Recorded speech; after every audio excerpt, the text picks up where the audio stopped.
আসসালামু আলাইকুম। আজকে চৈত্র মাসের 5 তারিখ, মার্চ মাসের 19 তারিখ এবং আজকে 29 রোজা চলছে। যে ঘাস এমন পরিমাণে এই সময় চৈত্র মাসের দিকে বাড়ে যে 6 মাস খুব ঘাস বাড়ে। তার ভিতরে এই সময়টাই বেশি, যেহেতু শীতকালে প্রচুর পরিমাণে সার দেওয়া হয়। আর এই ঘাস আমি সকালের দিকে কাইটে থুয়েছি। এই ঘাস প্রচুর পরিমাণে সার দেওয়া, যার জন্যে ঘাসে কাঁচি না ছুলি ঘাসটা বেশি খালি পেটটা একটু ফোলার সম্ভাবনা, যার জন্যে ঘাস কাটা আছে। আর এখন 3 রোজা কাটি থুই দেবো, কালকে সকালে নিয়ে যাবো 10টার দিকে। তা আলহামদুলিল্লাহ ঘাস এমন পরিমাণে বাড়ছে এই সময়টায়, ঘাস খাওয়াই মানে সময় পাওয়া যাচ্ছে না, তার আগে বড় হয়ে যাচ্ছে। যেহেতু 35 দিন 40 দিনে এইসব ঘাস কাটা খাওয়ানির উপযুক্ত হয়ে যাবে। যে ঘাস কাটা নিচ্ছি কাটেছি বা এখন আজকে কাটবো, আলহামদুলিল্লাহ গরুকে যদি ঘাস খাওয়ানি হয় তাহলে 10 কেজি ঘাস সমান 1 কেজি দানা খাদ্য, এমন একটা হিসাব। তাতে বোঝা যায় যে 1 কেজি দানা খাদ্যের দাম 50 টাকা। 10 কেজি ঘাসের দাম মূলত 50 টাকা, তাতে 5 টাকা কেজি, 200 টাকা মন পড়ে এই হিসাবে। যেহেতু ঘাসে পর্যাপ্ত প্রোটিন কম, যে হারে মানুষ বলে সে হারে না, যেহেতু ঘাস উদ্বুদ্ধ করে ঘাসটা চাষ করার জন্যে। তাই তবে বিচিল খালি গরুর স্বাভাবিক শরীর কমে যায়, আর ঘাস খাই গরু পোষা যায়, পালন করা যায়।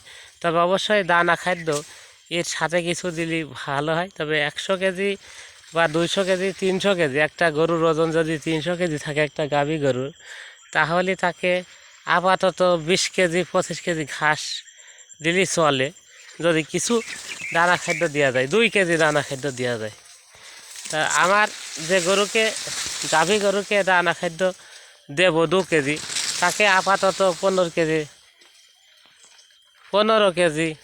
ঘাস দিতে হবে। সকালে 7 কেজি এক ঝুড়ি, বিকালে 7 কেজি এক ঝুড়ি। যদি ঘাস বেশি দেওয়া হয় তাহলে দানা খাদ্যও খাবে না, আবার ঘাসই খাবে শুধুমাত্র।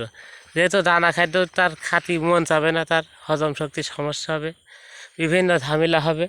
তাই যে গরুগুলা তাজা করা লাগে ওই গরুকে অবশ্যই একটু দানা কম দিতে হবে, অথবা ঘাস কম দিতে হবে। ঘাস যদি কম না দেওয়া হয় তাহলে দেখা যাবে যে গরু খাওয়ার অরুচি করছে, খাচ্ছে না। গরুর বিভিন্ন সমস্যা, আজকে খাচ্ছে কালকে খাচ্ছে না। গ্যাসের ওষুধ দাও, ভিটামিন দাও, প্রোটিন দাও, মানে বিভিন্ন প্রোবায়োটিক দাও, এমন সমস্যা লাগিয়ে থাকবে। তার জন্যই গরুকে হিসাব নিকাশ করে খাওয়ানোর চিন্তা ভাবনা করতে হবে, আর হিসাব নিকাশ করে খাওয়াতে হবে। যেহেতু অল্প দিনই গরু চাঁদা করতে গেলে বিভিন্ন সমস্যা হয়। তার ভিতরে বড় সমস্যা হয় যে মানুষ যারা গরুর ওজন হয় 200 কেজি ধরে 300 কেজি, খাতে পারে না 1 কেজি, দিয়ে ফেলবে 2 কেজি। এই সমস্যাটার জন্য গরু দেখা যাচ্ছে যে আজকে খাচ্ছে না, কালকে জাগছে না, 500 দিন বেশি খেয়ে ফেলেছে, আবার খাও খাও করো। এই অবস্থায় দেখা যাচ্ছে চাষিরা খুবই ভোগান্তি হয়, এই গরুর খামারিরা।